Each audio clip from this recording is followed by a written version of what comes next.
Car chases are dangerous and unpredictable. Viewer discretion advised. Police are chasing a black sedan here. You see it now.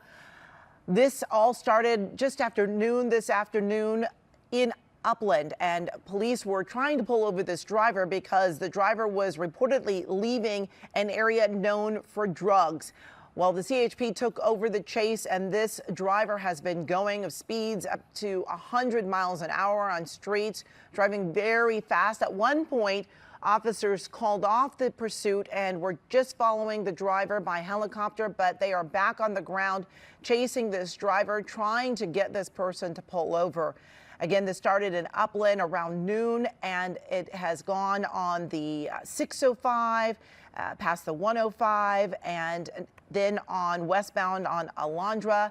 You can see going through another intersection there just a short time ago where an intersection was stopped because of a light. The driver went up over the sidewalk through a parking lot and continued. And you can see one black and white there behind this driver. And a little earlier, we saw what appeared to be someone in the passenger seat. We saw an arm out of the passenger side window. So it appears that there are two people in this black car that police are chasing right now. This chase going on almost an hour now, making another turn here. And, you know, a lot of people out on the roads this Friday afternoon, unaware that this car is coming through their area at a very high rate of speed. It looks as though the driver, though, has slowed down just a bit while in this residential area. And you see one black and white there, not far behind this driver, but certainly this car going high speed. Again, it began in Upland when this car was spotted in a known drug area. Upland police tried to pull it over, and we have someone joining us now on the phone. Dan Wyatt, a retired officer. Thanks so much for joining us, Dan. We see this driver now in a parking lot.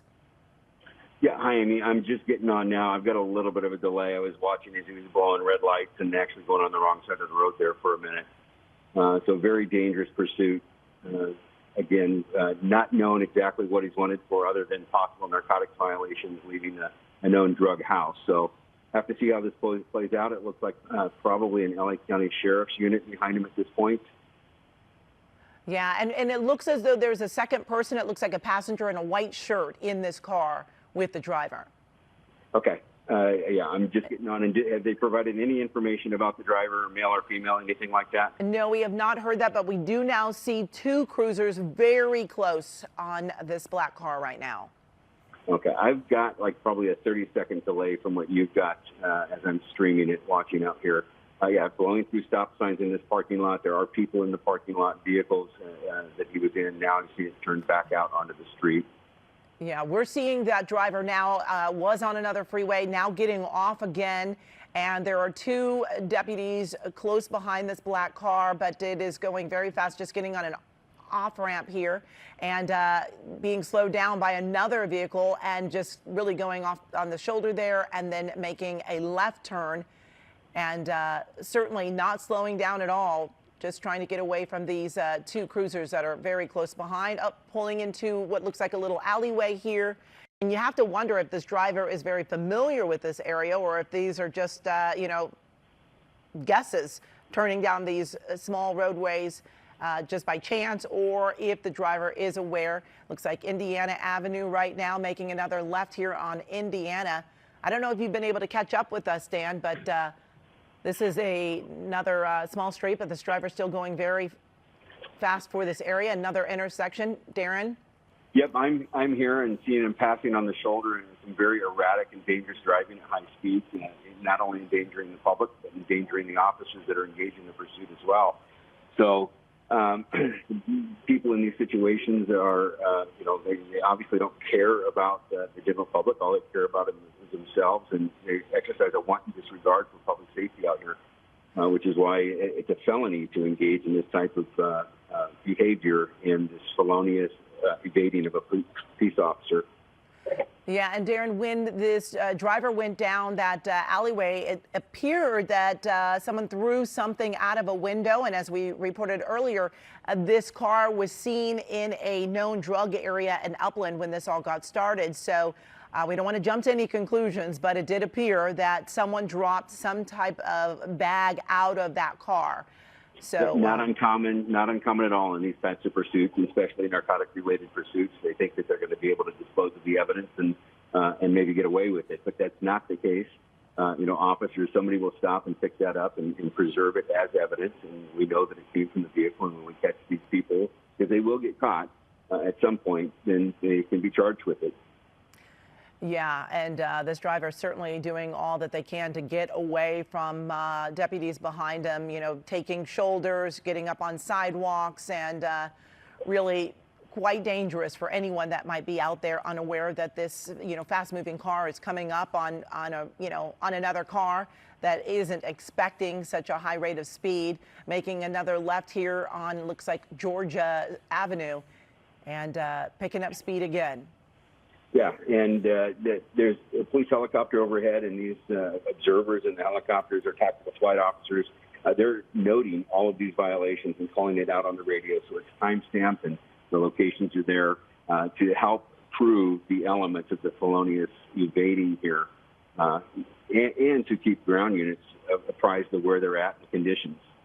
And they really keep track. Sometimes some of these drivers, they just do so many things in the course of an hour or 2 hour long chase, but someone is keeping track of every incident there.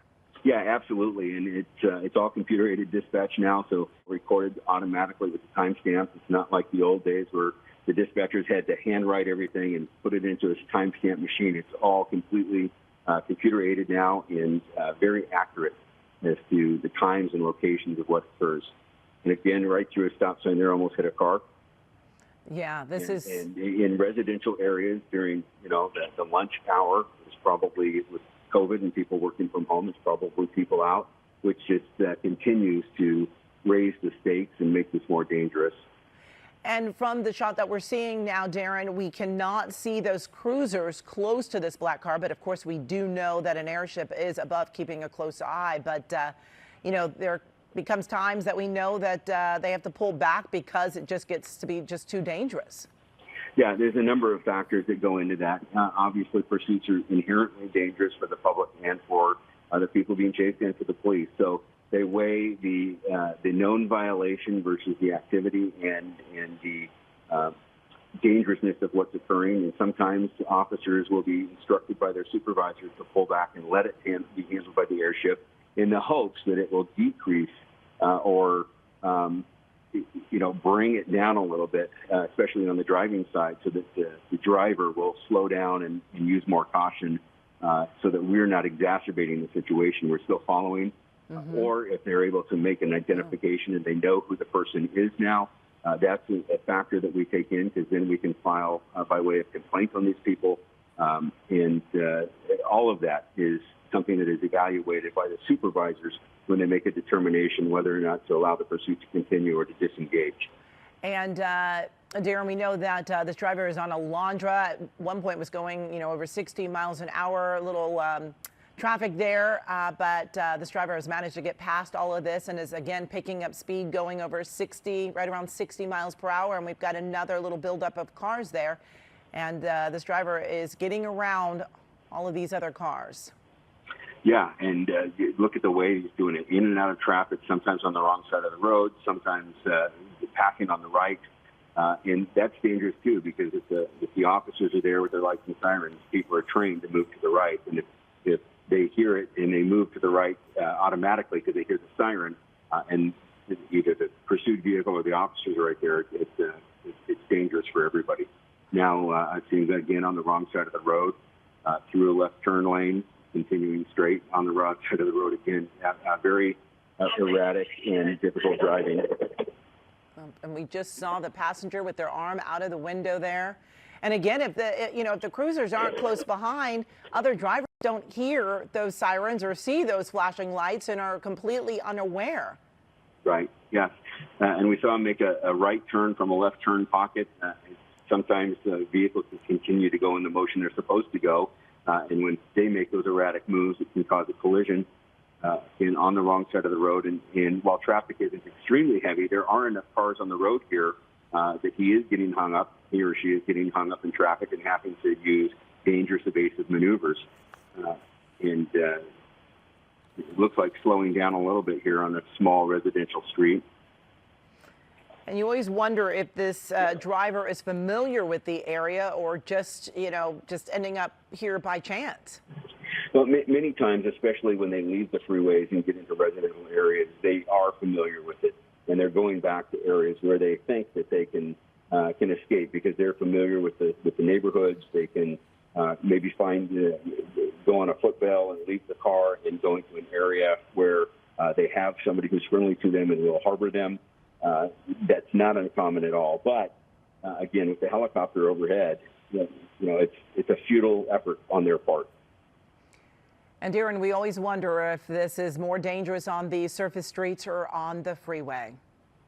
And it varies. It depends on the traffic conditions. I think many times the speeds are not as high on surface streets, but you raise the stakes when you have, cars with traffic signals and he blows red lights and goes through stop signs, or on residential streets that a car's going to back out of a driveway, or you have pedestrians or a small child or an animal that can run into the street. Oftentimes more dangerous for the public in those situations. Yeah, and we do see one of those cruisers back just a little ways there, but certainly this driver going around 50 miles per hour on Woodruff Avenue right now, and no signs of this driver slowing down at all. In fact, this driver's picking up speed now. Yeah, and through a red light on the left turn there on the opposite side of the road again, and now again, very high speeds on these surface streets, going around vehicles on the right-hand side, with driveways there where cars could exit, and this is certainly a very dangerous pursuit. Yes, and again, you just can't help but think about the people that are right out there without a clue that this car is coming up behind them so quickly. Yeah, and even on these surface streets where you think that a pit maneuver might be appropriate, not at these speeds. I haven't seen any time where they could safely institute a pit maneuver, even on these surface streets, because of the high speeds that he's traveling and the erratic driving. And what is the typical speed that an officer would even think about doing a pit maneuver? Typically 35 miles an hour or less is what we try to do, just because it is a dangerous maneuver. And our goal is to stop the pursuit, not to injure somebody as a result of our maneuvers. Yeah, and I guess also you never know if that person in the vehicle actually has a weapon either. Correct, and that's all intelligence that they'll be trying to work on from the Upland Police Department. They know that it's a known narcotic location, so they've probably had contact at that place before, probably have had contact with people there, and they would know the history and whether or not people have weapons.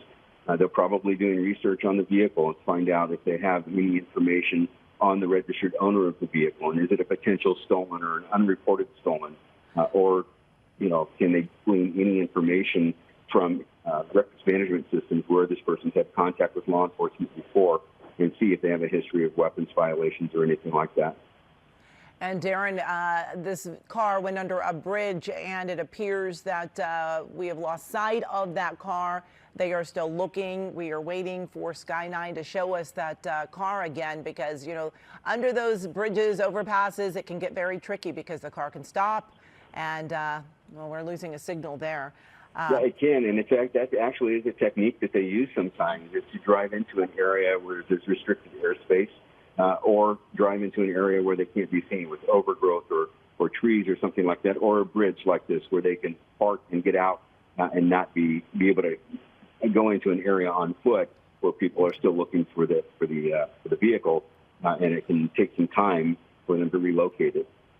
Yeah, this is definitely one of those maneuvers that they try to do. And I remember one pursuit watching where the driver went under a overpass there and actually got out of the vehicle, jumped into a truck, and then continued on and almost got away. Yeah. But officers were eventually able to catch up with that driver, and we continue to search for that driver. It looks like they may have spotted the driver again. This looks like we have found that black sedan again. I believe that's... now back on the freeway? It looks like they're still struggling to find that black car. At this point, we're getting different shots and just trying to find that driver again. It's hard to say which direction they are going at this point, and if we are in fact able to see that black car again on the 605. But they believe that that car is in that area. We are seeing some traffic that's a little slowed there on the 605, but still looking for that black sedan. And from this vantage point, it's a little difficult to see where that car has gone. It appeared to me, I don't know if you noticed, Darren, it looked almost like a black Altima perhaps, or a Maxima. Yeah, I'm streaming on a computer because I'm out. I'm not near a television, so my screen is not quite as clear, so I couldn't tell the make other than it was a black sedan. It looked like a four-door. Yes, yes. Okay, now we are seeing a cruiser, and perhaps they are behind this car. This might be it again. Yes, that looks like it's it, because that passenger in the white T-shirt looks like they have tracked this car down again. And for those that are just joining us, this is a pursuit that started about an hour ago in the Upland area.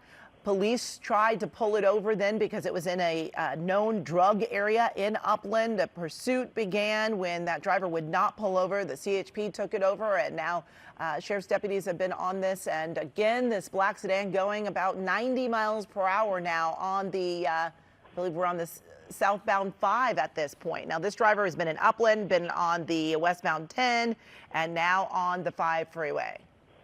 Can you see it now, making Darren? the transition there. I got it. Yep. And again, we know that it started with a attempted traffic stop near a known drug location. We don't know if this is a normal patrol stop or if there was a surveillance of some kind going on at the location, and an officer was asked to stop a vehicle leaving the area. That's not uncommon when narcotics detectives are engaged in surveillance. They'll have patrol units come in to stop suspicious vehicles as they come and go to make identifications. And this one, who knows if this vehicle had stopped to deliver drugs or stopped to pick up drugs and has been taken off. And Darren, he is getting off at Imperial now, off of the 5, and getting right back onto those surface streets, it appears.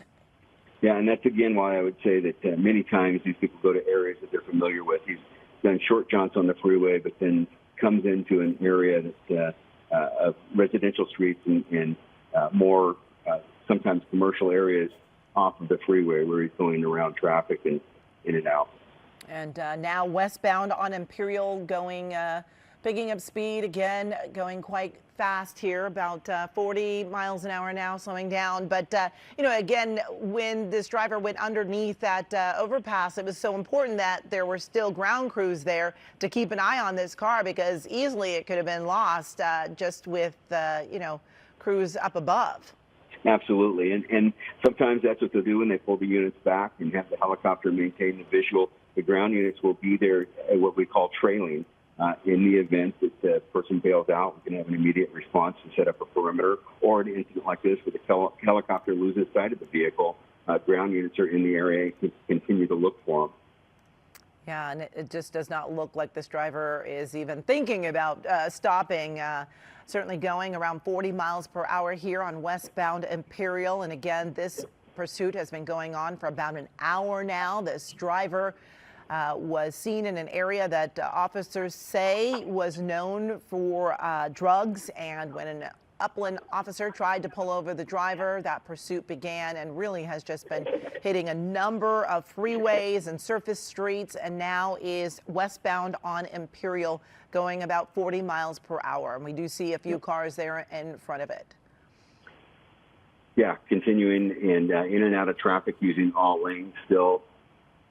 It looks like holding steady in the number 3 lane for quite a little while there. Yeah, we're coming back up on the 605 at this point, but there is some traffic there here on Imperial that is slowing this driver down. But again, we see that passenger. Looks like the passenger keeps sticking out his arm and really just kind of getting himself noticed outside of that passenger side window. Yep. And you always wonder if the passenger, has a desire to get out or wants to go along for the ride. Yeah, and you never know. And sometimes we see that where they think they've gotten a little bit further along away from ground units, and they'll stop briefly to allow a passenger to get out. And other times they're right along there with them, there for the ride and wanting to stay with them. And it appears that the driver is getting right back on the 605, I believe, here. And you can see there is a little traffic out there. I know we're in the midst of a pandemic, but it is Friday afternoon, and you've got some cars out there on the freeway. Yeah. And they're going around again in the left turn lane and possibly a little bit up onto the center divider there.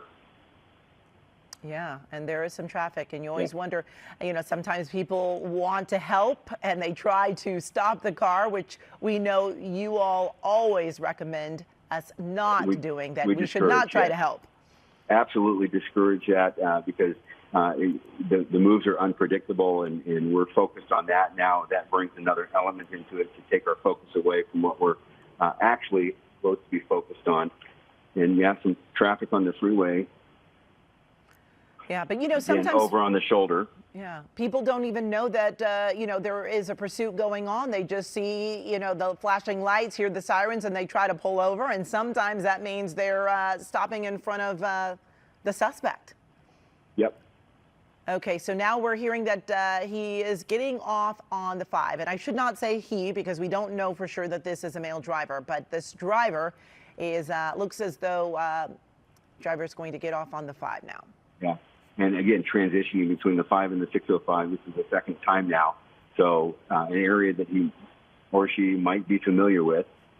Yeah, and if this driver stays in this lane, they'll be back on the southbound 5, which you mentioned. We have seen this driver on the 5 and the 605 a number of times. This may be a very familiar area to this driver. Correct. Yeah, and it almost would tend to corroborate that with the almost circling of the area here. Yeah, getting stopped here by some big rigs, and this is definitely an interesting time of what this driver and passenger will do. You can see a lot of movement by that passenger, and the driver now backing up, trying to figure out a way to maneuver around these large trucks, and it's not looking very good. Looks like the passenger is opening up the door, perhaps getting out of the car. Yeah, my screen is still moving. I'm not seeing them stop yet. Okay, we can see the passenger opening up the door. Looks like or maybe this person's. It looks like this person's getting out. I can't tell if he's got a weapon or anything. Yeah, okay, the driver's door got open for a moment. Now they have both gotten back in the car. It looked almost as though that passenger had something in his hands. And it did look like it was a male driver as well that did open up the driver's side door. It looked as though they were thinking about getting out, but then the traffic started to move and they got back in, and now they are back on the run. This is Studebaker Road. My link is finally caught up to where the passenger is exiting the road, just to give you an idea of how long of a delay. Yeah, but can you take notice, Darren, can you see if that passenger has any type of weapon in his hands? There was certainly something in his hand, but it's not clear enough to see. And in this situation here, it very well could be something where it's a weapon and he's trying to carjack one of the other vehicles or something like that. But it's just not clear enough to see what exactly it was. Yeah, and speeds picking back up, going around 50 miles per hour now on Florence Avenue at this point. Still going. And I did see the LA County Sheriff's helicopter in the shot there a second ago, so they are still on. And but again, this looks moving like around into oncoming traffic to get around these stopped cars. Yeah, but the roadway now seems wide open for this driver. Yeah, interesting how the traffic pattern is, because there's been pockets of slowing in heavy traffic and then wider areas with hardly any traffic at all. And for folks that are just joining us, this pursuit started a little over an hour ago in Upland. Officers saw this car in an area that they said was known for drugs, tried to pull over the driver, and that's when that pursuit began. This driver has been going on the 105, the 605, the 10, the 5, as well as surface streets, at times going speeds over 100 miles an hour. We just saw moments ago when the driver and passenger both looked as though they were trying to get out of the car as they were stopped at a light between some large big rigs, but then the light changed and they both got back in the car and are now on Florence Avenue going, wow, quite fast. We're watching the mile per hours there go up and down, but certainly picking up speed at times. And Amy, if the helicopter pulls back to a wider shot, do we have ground units still following, or have they completely pulled out? Yeah, this is interesting to watch how fast this driver's going, and these other cars are right here with, no idea what's happening because those cruisers are a little farther back there. And so drivers might not, hear the sirens, see those flashing lights, and don't realize that this pursuit is happening right around them. Exactly. And oftentimes in today's day and age, people are distracted in their vehicles already. The windows are up because it's warm outside. They've got the music playing, and they're not focusing on everything that's going on around them. And it can be a big surprise when this comes up right on their tail. Exactly, especially when they're going so fast. But this driver has just really taken some chances, doing some risky maneuvers to get around cars, going on the wrong side of the road, going up on sidewalks, through parking lots, anything to keep going and get away from these officers. But again, as you mentioned, Darren, there are officers on the ground as well as eyes in the sky in the helicopter. Making another right turn here. This is Paramount Boulevard.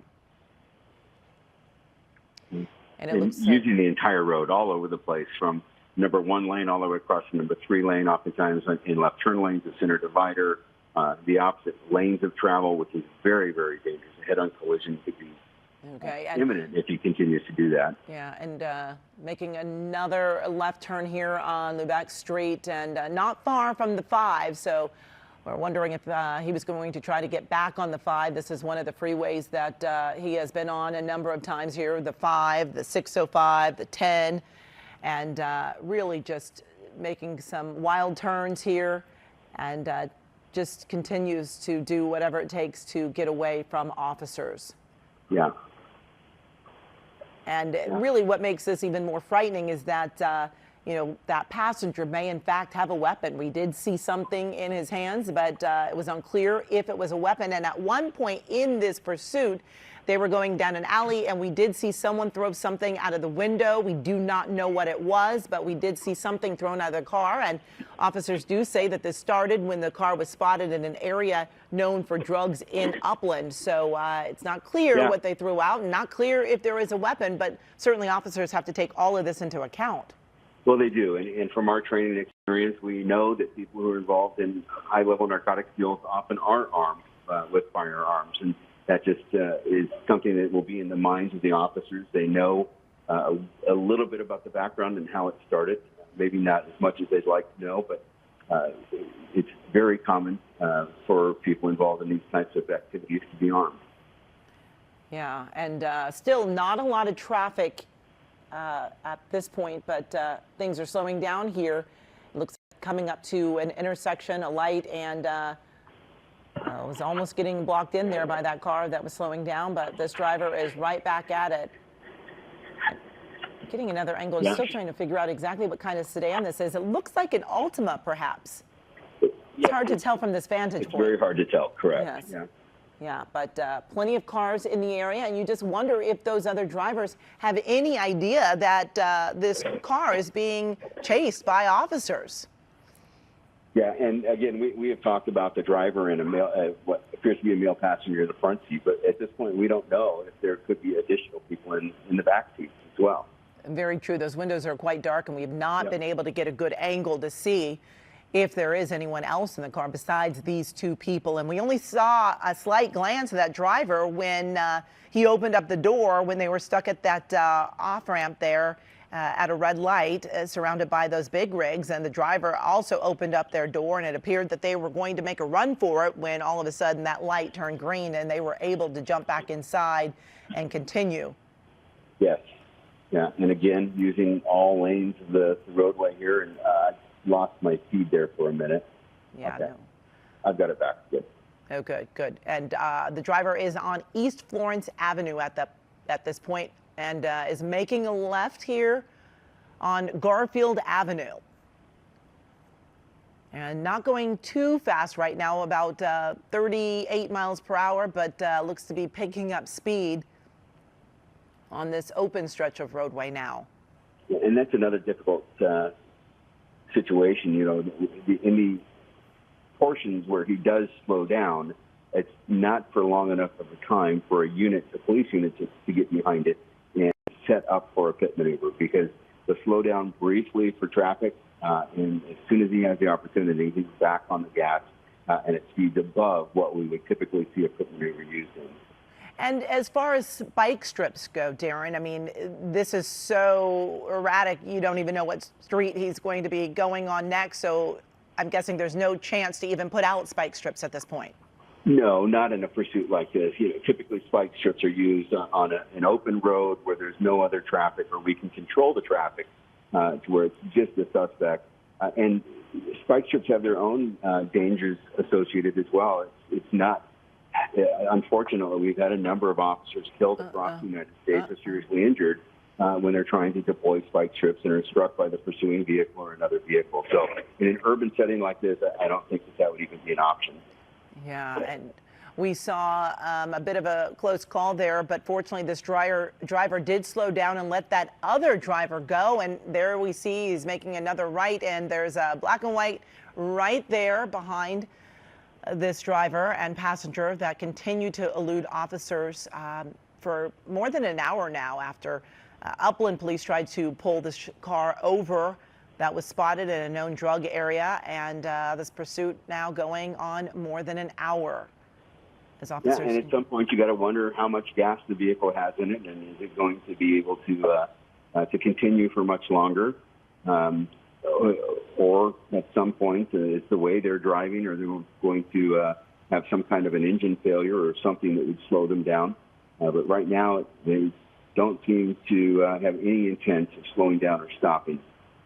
No, not at all. And this driver has slowed down just a bit in these intersections, and it seems that he is being, conscientious of, that other cars are there and maybe, having a green light. So fortunately, there haven't been too many close calls at this point. But this driver, it's hard to say if he knows this area or if this is just all random. But, when you're in these residential streets, you just don't know when you might pull into a cul-de-sac or a dead end. But so far, this driver has been able to keep going. No dead ends, no cul-de-sacs. No, and continuing to go on primarily major streets. We did see him go down that alley and in the parking lot at one time, but primarily most of them have been larger, well-traveled streets. Yeah, and he is slowing down a little bit now in this area. This is Lubeck Street, which and Wiley Burke Street crossing there, but going only about 20 miles per hour. You wonder at this time if he's wondering what his next move should be, if he's considering stopping or trying to figure out if there is a set destination that they're going to try to get to, but certainly not stopping. Or even slowing down to see if a ground unit will come closer and engage to kind of to judge what law enforcement's actions are going to be, to try and make a decision as to how they're going to proceed. Well, we just saw the passenger throw out something, it appeared again, out of the car. And when something like this happens, Darren, are there other officers that, are ready to stop, pick up whatever has been thrown out as others continue with the chase? Typically, that would be, the helicopter will note it that an item was thrown out in a certain location.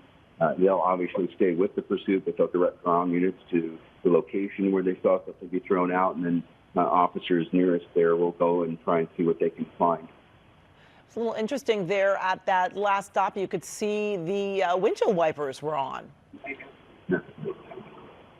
You wonder, is that accident or, what's happening inside that car that's, maybe throwing them off a little bit. But again, going through another stop sign here at Suva Street, and no sign of stopping at all. Going on the wrong side of the road, of course, is very dangerous maneuver because people that are out on the road have no idea that this car is headed their way in the wrong way. But making another left here, picking up speeds a bit here on Paramount Boulevard. Yeah. And some cars are stopped there for another light. And this driver is, see what he's going to do here. Yeah, and you could see that last residential area he went through, he did slow down considerably, and there was no engagement by ground units. Yeah, and we want to show our viewers who may be just joining us the time in which this driver got stopped at a red light surrounded by some large trucks. You can see here, this is when the passenger opened up their door. Looks like he is ready to get out and take a close look. It does appear that he has something in his hands. We're trying to show our viewers who may have missed this a little bit earlier, but the driver appears to want to get out. The passenger, then you're going to see the driver's side door open, and we're zooming in here trying to see what is in his hands. It's hard for me to make out from this vantage point, but then you see the driver open up his door, and then they both get back in and start to drive again. I don't know if my producer, Courtney, if she was able to see what was in that passenger's hands. It's just so hard for me to see from the vantage point what is in his hands. But of course, your biggest fear is that it is a weapon. But from this vantage point, so far above, you just can't make out what is in his hands. But we do know that this pursuit began in Upland when officers say this car was in a known drug area in Upland. Officers tried to pull it over, took off, has hit a number of freeways, including the 605, the 105, the 5, the 10, and a number of surface streets. And just has not stopped, has been on the wrong side of the road, gone up on sidewalks, through parking lots. In an alleyway, we saw someone throw something out of the car. And then again, just a short time ago, Darren, we saw something else thrown out of the car. Of course, we don't want to jump to conclusions about what that may have been. But again, we are looking at that image there. And it's just, I don't know if you can see it, Darren. Can you make out what's in his hands at all? I can't. And again, I'm looking at it on a computer screen, not on the television, so my resolution is not very good. Yeah. I think that the other thing, though, is he's continuing on these city streets, and without the ground units right on him, he's still making some dangerous moves going through red lights and on the wrong side of the road. But his speeds have really kept down in the 50 mile per hour and below range, which is somewhat good. But he's still making those evasive maneuvers around traffic on the wrong side of the road, through red lights, turning right from the left-hand turn lane, and some dangerous moves like that. But at least the speeds on the surface streets have seemed to have slowed down considerably. Yeah, and he's going underneath that freeway, and those are the times when you always wonder if they're going to be able to hide. But we see it came out on the other side here, going about 35 miles per hour and making another right turn here. The driver's been on Slauson, and Friday afternoon, a lot of folks out on the roadway, just wrapping up lunchtime. But once again, we are seeing that driver get right back on the 5. We've seen him on the 5 a number of times, and you don't know if this is just coincidence or this is an area that the driver is very familiar with and still trying to decide what the next move is going to be. But he's been on the 5 a number of times, as well as the 105, the 10, the 605. Yeah, I don't know if you've picked up on it, Amy, but throughout this, over the last 10 or 15 minutes, on several different occasions, there have been police vehicles, marked police vehicles, that have been going the opposite direction and did not engage. So you have to wonder if they even knew that it was coming their area, if they are on a different radio frequency, or if they've been told not to engage because of the erratic driving. Exactly, and I did notice that, but I didn't know if it was because they were told not to, or if they're just, we don't know all of your, ways of keeping an eye on these drivers, but it looks like it's on the shoulder, and, from the vantage point that we have right now, we can't even see if there is a cruiser close behind this driver, or if they've all really scaled back on this pursuit. Right. Yeah, and left it to the helicopter. So the key thing is, while that helicopter is overhead, they're going to continue to be able to observe and follow, and hopefully put the car to bed somewhere where it's going to land, and then direct ground units into that. Again, we don't know. It could be that they've made an identification of the driver, and therefore they've decided to pull out of the pursuit and file charges by way of complaint. We just don't know at this point, but he is continuing to drive in an erratic manner, but it does seem, without the ground units right there, that speeds have at least slowed down. Yeah, and it seems that the driver in the last little while has really been in the same vicinity. You know, he really hasn't ventured out too far from this area. Back on Paramount Boulevard, we saw another one of those cruisers going the opposite direction. And, you know, again, this driver kind of sandwiched in here trying to make his way through and trying to push that red car out of the way to get through here. And you know, this is certainly a dangerous time because, you know, that driver in the red car probably has no idea that this car is being pursued and doesn't understand why another driver is trying to push him along. So he has made it through another intersection, but this is certainly a scary time. And not only that, Amy, but, you know, when that kind of activity happens, sometimes the other drivers can react and not know what they're dealing with or what they're up against and not know that this is a person who could potentially be armed. And it's dangerous for everybody, especially that other driver.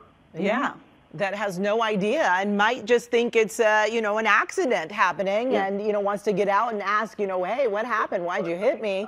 And, you know, wouldn't know what they were in store for. So you just don't know how dangerous the situation can get, especially if they are armed, which we do not know. We did see something in that passenger's hand, but no one here could make out exactly what it was. We don't know if it was a gun or something else, but certainly a scary thought to think that it could be a gun or some type of weapon. And, you know, they were. Yeah, and I think it's important to say, you've said it, that they kind of stayed in this area. We're a long way from Upland now. So they traveled all the way from Upland, but now they've kind of been in an anchor area that they're continuing to circle. So what is the reason for that? And again, we frequently find that they go to areas that they're familiar with and are looking for the opportunity to get to a location where they can hide or escape. Exactly, making another right here. This is Florence Avenue. He's been on Florence Avenue a number of times, and again, right back there. Not going as fast as we've seen him in the past, going about 30 miles per hour now, and you don't see any officers in the near vicinity. So it looks as though this is just being tracked by officers up in the air. Yeah, and I don't know if the helicopter can pull back at all and see how far back, if there are any units even within eyesight, or if they need to keep that tight shot to maintain a visual. Yeah, and while this driver is going, you know, relatively slow at this point and going through intersections, but just a short time ago, we saw this driver again stuck behind a car and actually nudges, it looks like, that red car. You can see it bumping that red car, trying to get them to move up so that he can get through this intersection and then is able to make his way between that red vehicle and the white car and continue going here. But, you know, this is the second incident at an intersection where it's been stopped and, you know, the driver and passenger at one time both appeared to be getting out of the car when they were stopped at a red light and surrounded by some large big rigs, and they both appeared to be getting out. That's when we saw that passenger with something in his hand, but then the light turned green. They both got back in and they took off again. But again, this driver going on Florence, and for people that have just joined us, this is a pursuit that's been going on. Here is video here of what we were just talking about when the driver got stuck at that intersection and then had to, here it is.